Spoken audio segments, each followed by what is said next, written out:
sambil doa Rabbana atina min ladunka rahmah wa hayyi lana min amrina rasyada. Ini doanya ditiru, doanya orang terzalimi, doanya orang khawatir takut teraniaya, doanya itu, doanya orang yang dijajah, sama seperti doanya Ashabul Kahfi, Rabbana atina min ladunka rahmah wa hayyi lana min amrina rasyada. Kalau sampean takut ada rampok atau apa, doanya itu niru doanya Ashabul Kahfi, Rabbana atina min ladunka rahmah wa hayyi lana min amrina rasyada. Ya, persiapkan kasih sayangmu, rahmat untuk kami, dan berilah kami rasyada, jalan petunjuk. Itu solusi, kasih solusi. Kalau punya masalah-masalah besar, ini doanya, biar Allah yang menyelesaikan masalah kita. Ini doanya Ashabul Kahfi, ayat 7 surat Kahfi, ayat 10, ayat ke-10. Rabbana atina min ladunka rahmah wa hayyi lana min amrina rasyada.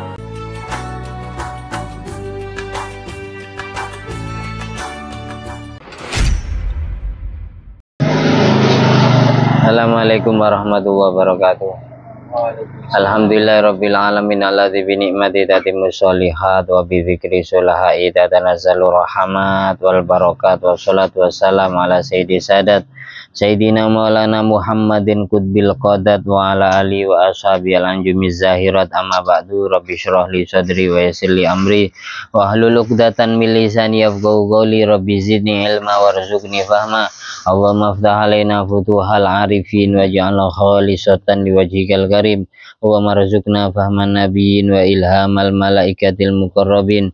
Allahumma nawwir qulubana bi nuri hidayatika kama nawwartal arda bi nuri syamsika. Rabbana anfa'na bima 'allamtana, rabbi 'allimna alladhi yanfa'una, rabbi faqina wa faqih ahlana wa qarabatin wa ashabil lana fi dinina. Allahumma inna na'udzubika min ilmin la yanfa' wa qalbin la yakhsha wa amalin la yurfa' wa du'ain la yusma. Ya Allah, lindungi kami semua dari mempunyai ilmu yang tidak bermanfaat, dari mempunyai hati yang tidak bisa khusyuk, dari mempunyai amal ibadah yang tidak kau terima, dan dari mempunyai doa yang tidak mustajab. Allahumma sholli ala ruhi sayyidina Muhammadin fil arwah wa ala jasadi fil ajsad wa ala qabri fil kubur wa ala alihi wasallim. Allahumma sholli ala sayyidina Muhammadin wa ala ali sayyidina Muhammad ma'danil judi wal karam bil ilmi wal hilmi wal hikam wa barik wa sallim. Alhamdulillahirabbil alamin. Malam hari ini kita meneruskan kisah yang kedua dari bab ilmul ulama, ilmunya ulama. Yang jelas yang dimaksud ulama ini orang-orang yang bertakwa kepada Allah. Inna Syekh Ibnul Arabi, sesungguhnya Syekh Ibnul Arabi, beliau ini termasuk ulama mazhab Maliki. Syekh Ibnul Arabi terkenal karomah kewaliannya.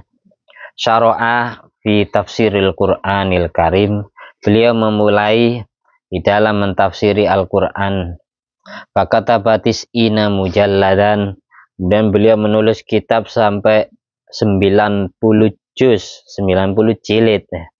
Hatta wasala ila qaulihi ta'ala, sampai beliau menulis tafsir ketika sampai di firman Allah yang berbunyi di surat Kahfi ayat 65, wa 'allamnahu min ladunna ilma.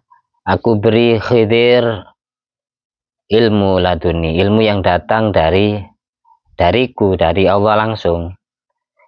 Min laduni ini kalau ditafsir itu ilmu yang didapat tanpa proses ta'allum minal mu'allim, belajar dari guru. Jadi tanpa proses ngaji, tanpa proses mondok, langsung Allah beri petunjuk hatinya.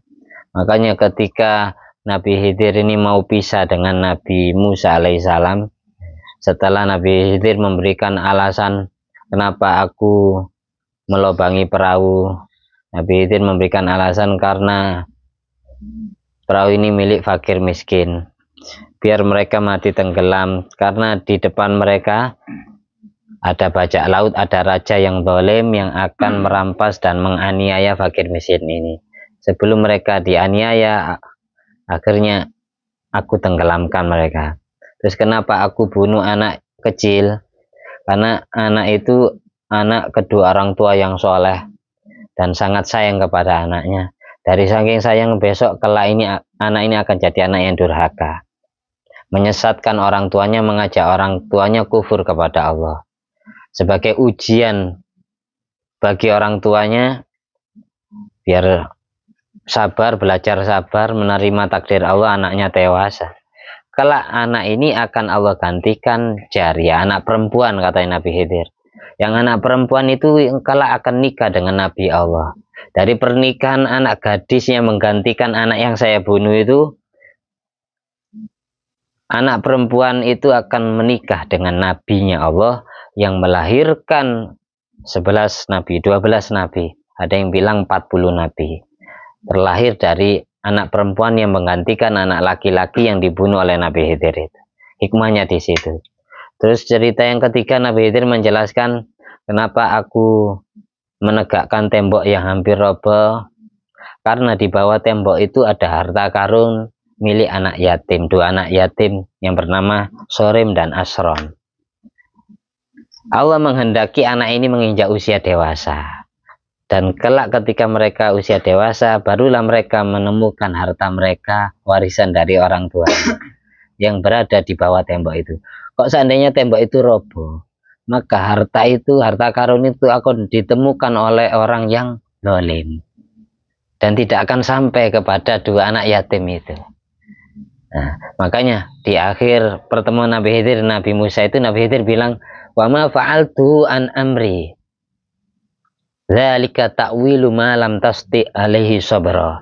Tidaklah aku melakukan itu semua kecuali karena petunjuk dari Allah, bukan karena maksudku sendiri, niatanku sendiri, perbuatanku sendiri, karena memang itu ilham dari Allah, inspirasi dari Tuhan yang menyuruh aku melakukan 3 hal itu. Kenapa 3 kejadian ini yang Allah pilih dalam perjalanan Nabi Musa dengan Nabi Khidir? Karena hampir mirip-mirip dengan Nabi Musa. Ketika Nabi Musa protes kepada Nabi Khidir, kenapa jenengan menenggelamkan orang banyak? Kok sampai membunuh orang banyak sehingga tenggelam di laut? Kok seandainya perahu itu tidak jenengan lobangi, niscaya mereka tidak akan mati tenggelam. Yang jenengan sama saya diberi kelebihan bisa jalan di atas air sama Allah. Akhirnya ditegur Nabi Musa sama Allah langsung ke hatinya. Apakah kamu tidak ingat dulu ketika kamu bayi Musa dibuang oleh ibumu ke sungai Nil diwadahi peti? Ketika kamu dewasa, kenapa kamu tidak nyalakan ibumu? Kan sama saja sama Khidir. Buktinya, aku selamatkan dirimu, kau ditemukan oleh istrinya Fir'aun, Asia, dan dirawat sampai menginjak usia dewasa. Terus kejadian kedua, ketika Nabi Khidir membunuh anak kecil yang tidak punya dosa, ditegur sama Allah, engkau juga membunuh banyak orang Musa. Engkau telah menenggelamkan orang Mesir, pria-pria Mesir pengikut Fir'aun tenggelamkan di Laut Merah, gara-gara tongkatmu kau pukulkan di laut. Ditegur, dijawab itu. Terus ketiga, tembok. Nah, ini kan usulan Nabi Musa, apakah jenengan ndak mau minta upah saja? Kan ketika fantolako hatta idza ataya ahla qaryatin istat'ama ahlaha alam yubayyifuhuma.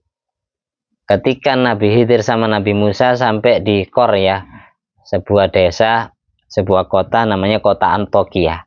Jadi Korea yang ada di surat Kahfi, Madinah yang ada di surat Kahfi itu sama seperti Korea dan Madinah yang ada di surat Yasin. Di Yasin itu wadrib lahum mathalan ashabal Korea idh ja'al mursalun. Terus ayat berikutnya wajah rajulun min aqsal madinati yas'a. Jadi redaksi pertama pakai Korea, ayat berikutnya pakai Madinah. Pertama pakai Korea terus Madinah, tapi yang dimaksud sama kota Antokia. Antokia itu sekarang itu kota Antiok, maksudnya negara Turki. Antiok. Terus kelaparan Nabi Musa, Nabi Khidir sama hadamnya Nabi Musa yang bernama Nabi Yusha bin Nur. Minta makan, tidak ada satu kampung, satu kota, bahkan keliling Nabi Khidir, Nabi Musa. Minta makan, tidak dikasih makan. Pelit-pelit semua. Kemudian keluar dari kota itu ketemu wanita Barbaroh, dikasih makan. Akhirnya penduduk kota Barbaroh sampai sekarang itu wanitanya solihah semua. Gara-gara pernah ngasih makan 3 nabinya Allah, yaitu Nabi Khidir, Nabi Musa, dan Nabi Yusha bin Nun. Nggak ada yang ngasih makan. Falam yudhayifuhuma. Terus Nabi Musa setelah tidak dikasih makan, terus Nabi Khidir ini negakkan tembok, seolah-olah terkesan Nabi Khidir marah gara-gara tidak dikasih makan. Dengan kenapa kok tembok hampir roboh kok ditegakkan lagi? Alangkah baiknya jenengan minta ajroh, upah. Kalau memang mereka tidak mau ngasih makan gratis, kita kerja. Tembok yang hampir roboh itu kita tegakkan, lalu minta gaji, minta upah. Upahnya apa? Ngasih makanan. Akhirnya disindir sama Allah, ditegur sama Allah Nabi Musa. Karena tidak boleh komen kalau berguru Nabi Khidir, harus diem. Ditegur, wahai Musa, dulu kamu menolong 2 putrinya Nabi Syu'aib. Ketika ngambil air, ngantri ngambil air ya. Lalu kamu menolong 2 wanita, 2 gadis itu ngambilkan air. Terus kamu ditawari minta upah, ndak mau. Sekarang kau nyarankan Khidir supaya minta upah dari kerja iqamatul jidar, menegakkan tembok yang hampir roboh. Itu disalahkan sama Allah. Jadi kejadian yang dialami Nabi Musa, Nabi Khidir itu tidak lepas dari kejadian dialami Nabi Musa sendiri. Makanya mirip-mirip. Paham ya? Makanya Nabi Khidir bilang, aku disuruh Allah, bukan aku sendiri. Kalau seandainya Allah tidak nyuruh, saya tidak mungkin melakukan. Makanya saya larang komentar. Dzalika ta'wilu ma lam tasti alai sabra. Itulah pentakwilan dari semua kejadian yang mana kamu tidak kuasa untuk bersabar, untuk nahan tidak komentar kan. Gitu. Ya, ilmunya itu namanya ilmu laduni. Ketika Syekh Ibnul Arabi mentafsirkan ayat wa'allamnau min ladunna ilma, beliau kemudian fakasarat dawat wal aqlam. Beliau pecah tinta dan pena yang beliau pakai. Beliau hancurkan. Waqalah, kemudian setelah menghancurkan pena sekaligus tinta yang dipakai nulis tafsir itu, beliau mengatakan gini, yantahil umur, usia bakal habis. Usia setiap manusia akan habis. Wa nahnu natakallam alal ilmi laduni. Kita membahas ilmu laduni wala yantahi, tidak akan pernah habis. Karena ilmu laduni itu ilmunya Allah. Makanya ketika Nabi Khidir sama Nabi Musa ini berjalan, Nabi Khidir ini sama Nabi Musa melihat ada seekor burung nyucuk air laut. Lihat Musa, burung itu. Itulah gambaran ilmunya Allah. Apakah satu teguk air yang dicucuk oleh burung itu dapat mengurangi banyaknya air laut? Tidak. Ilmuku dan ilmumu itu gambarannya ketika dibandingkan dengan ilmunya Allah yang seluas lautan itu, sama seperti air yang dicucuk oleh burung itu. Itu air yang dicucuk oleh burung itu takaran ilmuku dan ilmumu Musa. Ya, tidak seberapa dibandingkan dengan ilmunya Allah. Makanya di akhir surat Kahfi, walau kanal bahru midada li kalimati lanafidal bahru qabla an tanfada kalimatu rabbi. Kok seandainya air laut dijadikan tinta untuk nulis ilmunya Allah, niscaya tintanya habis dulu sebelum ilmunya Allah tuntas tertulis. Itulah. Karena dari saking luasnya ilmu Allah. Nah, beliau ini nerangkan kepada muridnya, umur bisa habis, tapi kalau membahas ilmu laduni tidak akan pernah habis. Wala yantahi. Kita lanjut. Kana Sayyidunal Qutbu Abdullah bin Abi Bakar As-Sakran Al-Idrus. Ini Abi Bakar As-Sakran. Abdullah Al-Idrus bin Abi Bakar As-Sakran. Kenapa kok dijuluki As-Sakran? Karena kalau lagi jadab mendem kayak orang mabuk itu. Al-Idrus itu artinya kabirus sufiyah, pembesar tokoh sufi. Abdullah Al-Idrus bin Abu Bakar As-Sakran bin Abdurrahman As-Saggar. radhiyallahu anhu. Yaqul, beliau Habib Abdullah bin Abu Bakar Al-Idris ini berkata, "Lau syi'tu an usannifa ala harfil alfi mi'ata mujalladin la fa'altu."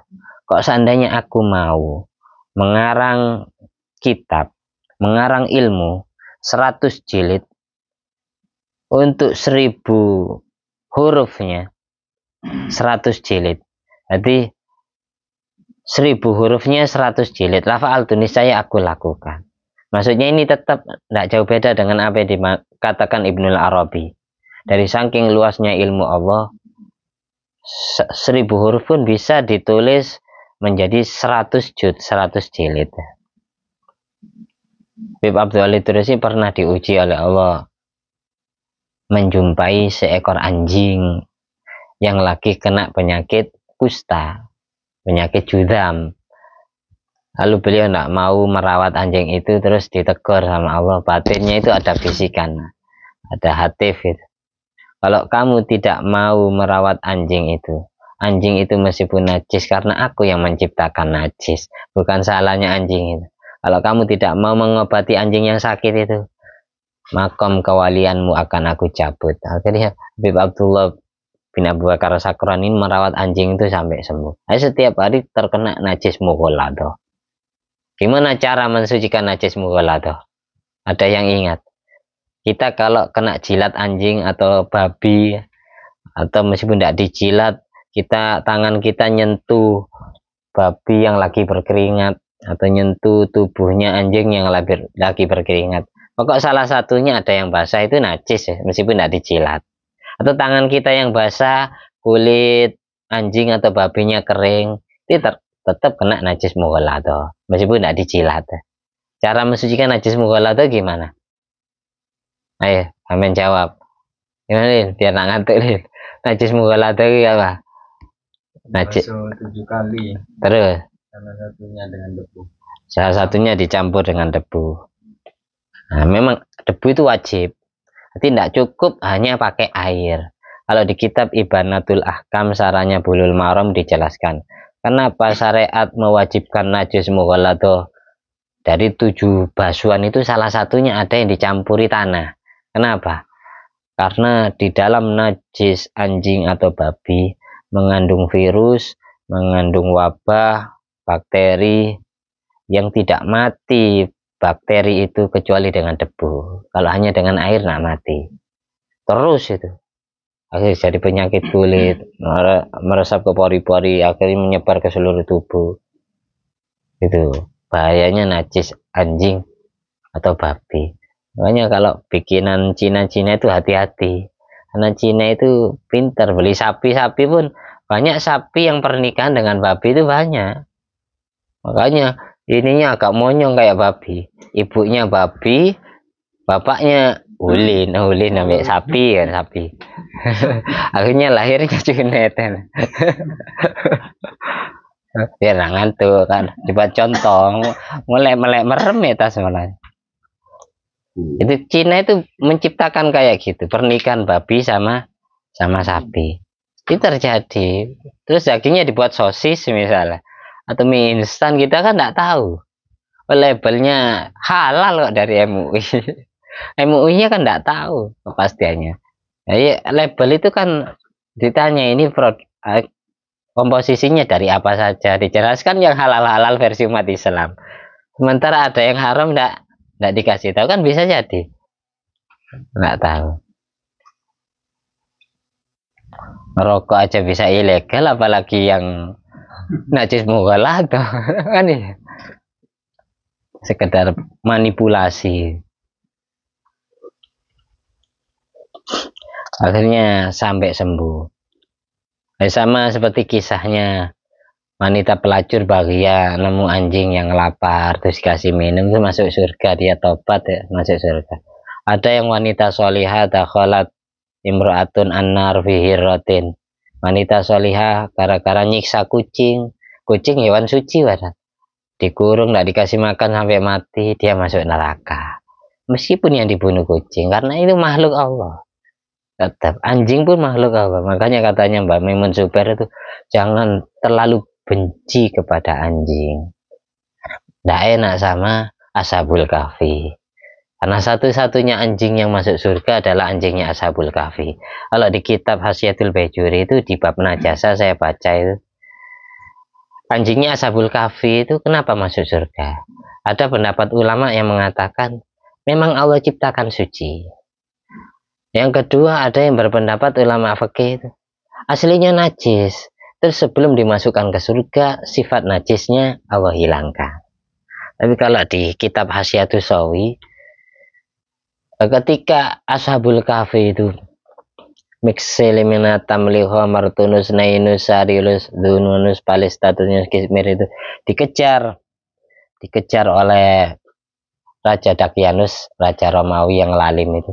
Dia sembunyi di gua. Memang disuruh gini loh, disuruh menyembunyikan ajaran Injil Nabi Isa, karena Ashabul Kahfi ini muridnya Nabi Isa, termasuk di antara kaum Hawariyun. Di antaranya adalah Ashabul Kahfi. 7 pemuda itu dia alim, tahu dengan itu kitab Injilnya Nabi Isa. Terus Raja Dakyanus memerintah Ashabul Kahfi menyembunyikan ajaran Injil yang asli agar mereka nyembah patung. Mereka tidak mau. Dikasih kesempatan, dikasih tempo, ya udah, saya tunggu berapa hari lagi saya akan datang. Kalau tidak mau terpaksa kalian saya bunuh. Kemudian mereka ketakutan terus sembunyi di gua. Tempatnya sekarang guanya itu ditemukan di dekat kota Anam Yordania. Gua Ashabul Kahfi. Sembunyi di sana. Nah, sebelum nyampe di gua, 7 pemuda ini ketemu anjing. Diusir sama 7 pemuda. Pergi sana. Pergi anjing ini. Terus datang lagi. Anjing itu datang lagi. Tidak mau pergi. Suruh pergi tidak mau. Terus anjingnya ngomong, saya senang kepada kekasih-kekasih Allah. Bisa ngomong kayak ngomong manusia. Uhibbu ahbaballah. Saya cinta kepada kekasih-kekasih Allah. Saya akan menjaga kalian. Ana akhrusukum. Saya akan menjaga kalian semua. Saya akan kayak anjing ini utusan Allah, memang kayak malaikat yang jelma gitu. Akhirnya kemudian anjing ini ikut jaga di pintu gua, tidur di situ. Wakal bumbasitung dirai bil wasid. Nah, gitu.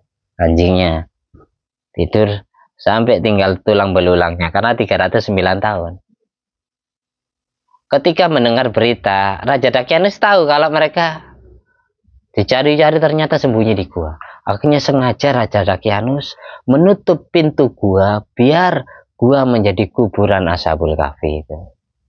Biar mati mereka kelaparan. Karena awalnya itu ngutus ketuanya yang bernama Tamliho, itu ketuanya Ashabul Kahfi. Itu bagian yang belanja ke pasar kalau yang lain lapar ini. Belanja makanan ke pasar. Jadi semua bekalnya dikumpulkan di Tamliho, terus sebagian disodakohkan untuk daful bala ya. Sambil doa Rabbana atina min ladunka rahmah wa hayyi lana min amrina rasyada. Ini doanya ditiru, doanya orang terzalimi, doanya orang khawatir takut teraniaya, doanya itu. Doanya orang yang dijajah. Sama seperti doanya Ashabul Kahfi, Rabbana atina min ladunka rahmah wa hayyi lana min amrina rasyada. Kalau sampean takut ada rampok atau apa, doanya itu. Niru doanya Ashabul Kahfi, Rabbana atina min ladunka rahmah wa hayyi lana min amrina rasyada. Ya persiapkan kasih sayangmu, rahmat untuk kami dan berilah kami rasyada, jalan petunjuk. Gitu. Kasih solusi. Kalau punya masalah-masalah besar, ini doanya. Biar Allah yang menyelesaikan masalah kita. Ini doanya Ashabul Kahfi. Ayat 7, surat Kahfi ayat 10, ayat ke-10. Rabbana atina min ladunka rahmah wa hayyi lana min amrina rasyada. Dulu saya pernah diijazahi Gus Dur. Pas ke pondok itu Gus Dur pesan, saya dipesani mbah saya Ki Hasyim Asy'ari, setiap selesai sholat fardu jangan lupa doa itu biar jalan hidup kita terarah sesuai yang diridhoi oleh Allah. Banyak doa sama seperti doanya Ashabul Kahfi. Saya ijazahkan ke sampean semua. Tunggu dari Gus Dur. dari Ki Hasyim Asy'ari. Kita lanjut, masih 24 menit, kita paskan 30 menit ya. Ya mumpung saya ingat kemarin karena masih belum lengkap khasiat Ashabul Kahfi ya, nama-nama Ashabul Kahfi.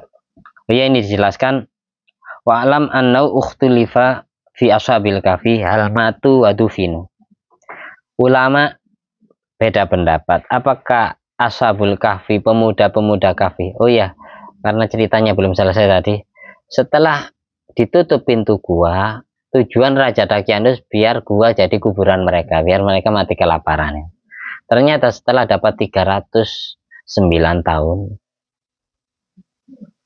Allah bangunkan pemuda Kahfi dari tidurnya. Yang jelas rajanya sudah ganti. Ketepatan yang jadi raja pas 300 tahunan Raja Baidrus namanya. Ini raja muslim.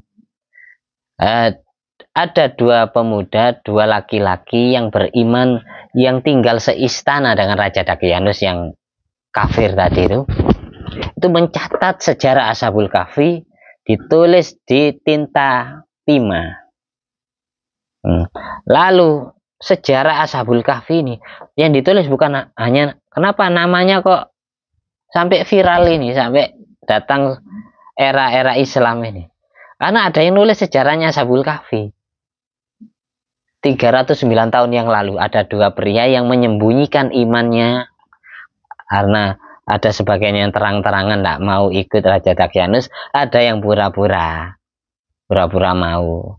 Yang menyembunyikan imannya ada dua pria, nulis sejarah 7 pemuda, ditulis namanya, nasabnya, silsilahnya kemana, ditulis sejarahnya, kisahnya, kenapa mereka itu kok tinggal di gua, kenapa alasannya, ditulis sama 2 orang. Lalu sejarah ini ditaruh di pintu gua itu, dipaku, semoga kelak akan ditemukan oleh orang sejarah pemuda ini.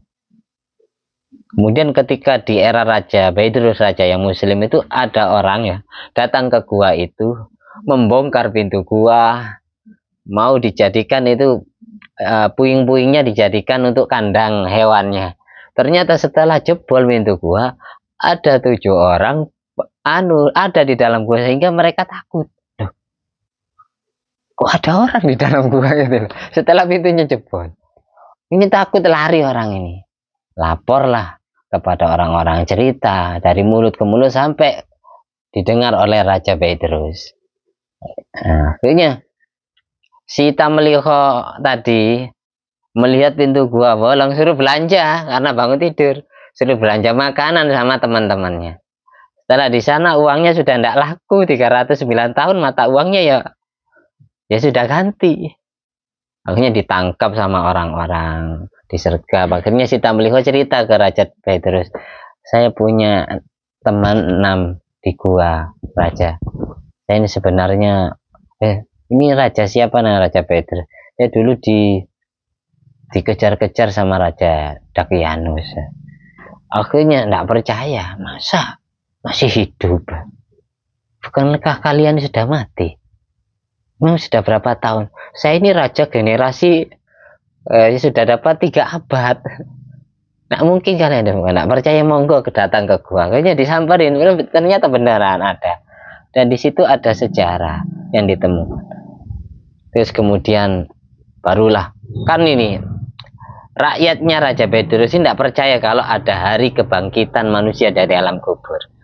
Allah jawab dengan bangkitnya Ashabul Kahfi dari tidurnya 300. Ini menjadi jawaban. Akhirnya setelah itu Ashabul Kahfi tidur lagi.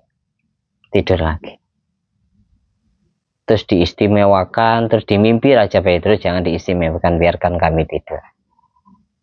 Nah, makanya di sini kemudian ulama hilaf, apakah Ashabul Kahfi ini wafat setelah bangun di era Raja Baidrus tadi dan dikubur, auhum niyamun, apakah mereka tidur, wa ajasamuhum mahfudho, dan jisimnya masih terjaga. Wa sahih, menurut pendapat yang benar, annahu niyamun, sebenarnya Ashabul Kahfi itu masih tidur. Wa yastayqiduna inda nuzuli Isa. Kelak Allah akan bangunkan lagi Ashabul Kahfi ketika Nabi Isa turun dari langit. Karena Nabi Isa adalah gurunya Ashabul Kahfi. Wa yahujjuna ma'ahu. Pemuda Kahfi ini akan berhaji bersama gurunya yaitu Nabi Isa. Wa yamutuna, dan kelak mereka akan mati qabla yaumil qiyamah, sebelum kiamat terjadi. Hina ta'tir rihul layyinah, ketika Allah kirim angin lembut. Biasa itu ada angin lembut, satu angin tapi mematikan seluruh manusia. Besok itu setelah matinya Ya'juj Ma'juj, setelah matinya Ya'juj Ma'juj, matinya Dajjal, itu ada rihul layyinah setelah Imam Mahdi mendirikan kerajaan Islam, khilafah Islam. Kemarin dijelaskan ada 5 raja yang di eranya menguasai seluruh dunia. Yang pertama itu Nabi Sulaiman bin Daud, kemudian Raja Iskandar Dzulqarnain, ini dari orang yang beriman. Yas'alunaka an Dzulqarnain. Terus dari orang kafir Raja Namrud sama Raja Bukhtanasor. Dan yang kelima itu belum terjadi, yaitu Imam Mahdi. Ini akan menjadi raja seluruh dunia. Jadi selama Allah menciptakan langit bumi dan seisinya, ada 5 raja yang di eranya menguasai seluruh belahan bumi.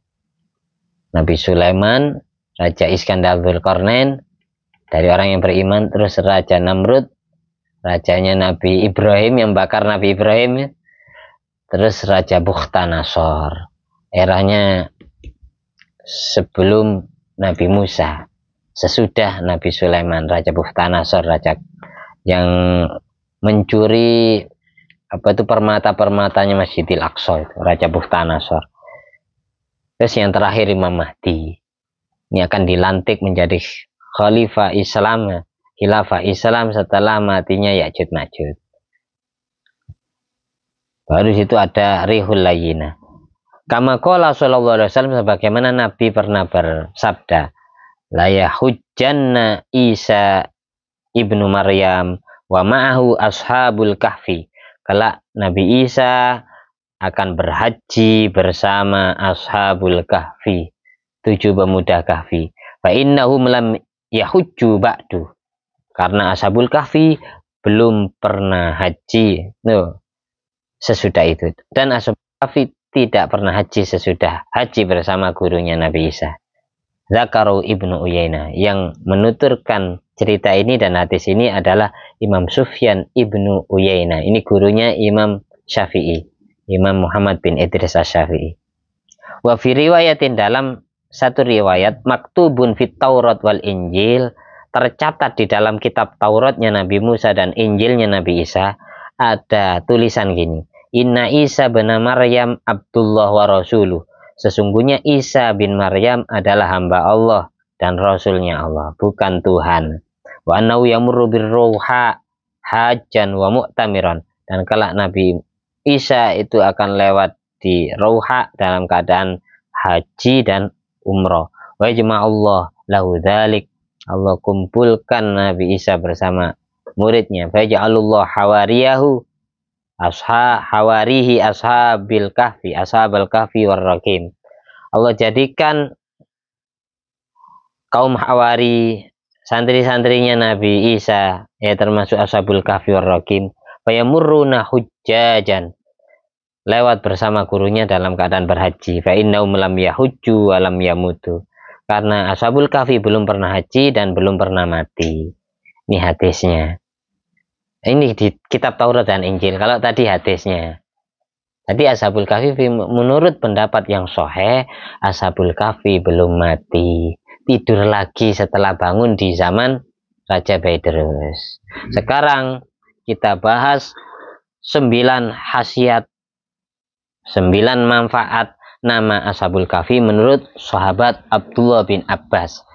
Qala Ibnu Abbas, ini terakhir kita tutup ini khasiat ini, karena kemarin belum sempurna saya nerangkannya. Sayyidina Abdullah bin Abbas, khawasu asma'i ahlil kahfi, Khasiat nama Ashabul Kahfi kalau ditulis, tanfa'u litis'i asya, bermanfaat untuk 9 perkara. Yang pertama litolab, litolab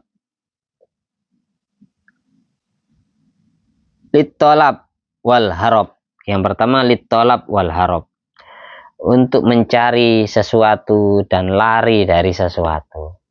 Kita ketika mencari seseorang yang hilang atau barang hilang, ya nulis nama Ashabul Kahfi sambil nyari mencurinya, atau lari dari kejaran musuh, lari dari orang yang mau dolim ke kita, ya nulis nama Ashabul Kahfi di kantong buat jimat.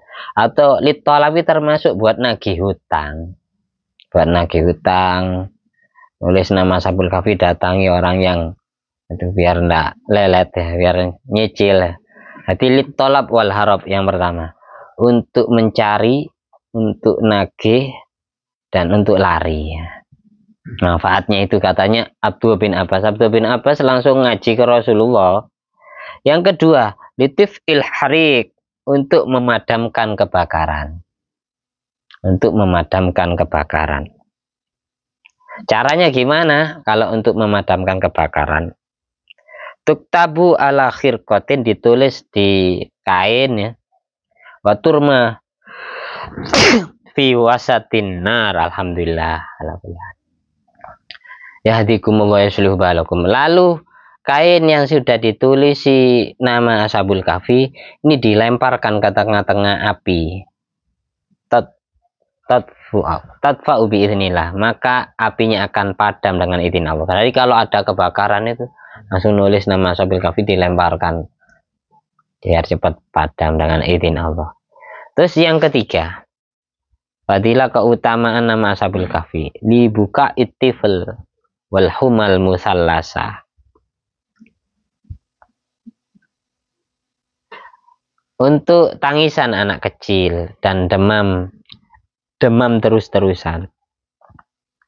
Jadi kalau ada anak kecil kan, bayi itu kan gampang warang, gampang sakit. Biar nak sakit-sakitan, terus rewel, nangisan, tulis nama Ashabul Kahfi, lalu dibuat jimatnya, dikasih peniti, setelah dilakban dikasih peniti, ditaruh di bajunya, atau dibuat kalungnya, kan itu. Itu tangisan anak kecil dan demam yang terus-terusan. Sampai berapa? Yang keempat sekarang, sudah tusyaddu alal adudil aiman, untuk pusing. Ini sakit kepala, bisa anak kecil, bisa orang dewasa.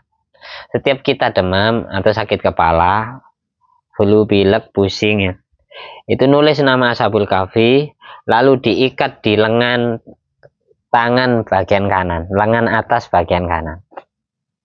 Nama Ashabul Kahfi ditulis, lalu diikatkan ke lengan tangan bagian atas, tangan kanan tadi. Itu untuk mengobati pusing, sakit kepala. Terus yang ke berapa sekarang? 5, li Ummi Subyan, untuk menangkal Ummi Subyan. Tahu Ummi Subyan itu apa? Apa Ummi Subyan?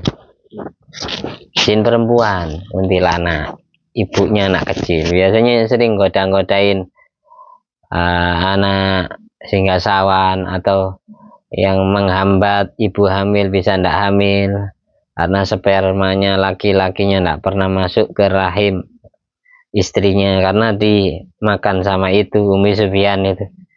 Untuk menangkal Ummi Subyan, kita tulis nama Ashabul Kahfi, lalu dibuat sikap jimat biar terhindar dari gangguan Ummi Subyan. Terus yang keenam, lirukub fil barri wal bahr, untuk perjalanan naik kendaraan di darat maupun di laut, biar perjalanan kita selamat. Ya, cukup dibuat jimat, dikantongin, atau kendaraannya yang ditulis. Insya Allah tidak kecelakaan, sebagaimana status saya kemarin itu. Kendaraannya atau dikantongin sikapnya. Perahunya atau motornya ditulisin nama Ashabul Kahfi. Ya tidak harus langsung ke motornya, bisa tulis di kertas lalu ditempelkan pakai lakban itu ke mobil, ke motor gitu. Bisa kayak gitu. Namanya sudah saya jadikan story, nanti ditulis seperti itu persis kan, bahasa Arabnya kayak gitu meskipun kita nggak tahu bacanya, penting tulisannya kayak gitu. Nanti dibuat anu lagi wis. Di sekarang nomor berapa? 7, lihifdzil mal. Nomor 7, lihifdzil mal, untuk menjaga harta biar nggak gampang kemalingan, kecolongan. Punya sesuatu, HP-nya ya tulisi nama Ashabul Kahfi biar nggak hilang. Apa saja yang kamu khawatir untuk hilang, khawatir hilang ya ditulisin nama Ashabul Kahfi. Yang ke-8 sekarang, wali nama akli, untuk kecerdasan akal, berkembang biaknya akal biar kecerdasannya itu bertambah. Ngaji itu ngantongi nama Ashabul Kahfi, atau kita belajar apa saja biar cepat paham, sampai kursus bahasa Arab, bahasa Inggris biar cepet dia ngantongi nama Ashabul Kahfi. Atau ngafalkan Quran, hafal lupa lagi ya, ketika ngafalkan ngantongi nama Ashabul Kahfi. Kalau hafalan Quran itu saya sarankan nulis surat Alam Nasrah juga, ditulis di wadah lalu diminum setiap hari kayak gitu sebelum hafal, dicampurkan ke kopi, tadi hapus, setelah ditulis di apa itu piring itu surat Alam Nasr 1 surat, lalu dihapus pakai air, dicampurkan dengan kopi yang akan kita minum. Itu untuk melengketkan hafalan, tidak gampang lupa dan cepat paham. Itu surat Alam Nasr. Ya, kalau buat jimat ya jimatnya Ashabul Kahfi, nama Ashabul Kahfi. Terus yang terakhir yang ke-9, wanajatil asimin, biar aman dari perbuatan dosa, biar tidak maksiat. Mau ada maksiat tidak jadi, mau maksiat tidak jadi. Jadi ngantongi nama Ashabul Kahfi. Mudah-mudahan bermanfaat. Al-Fatihah. Ya kan.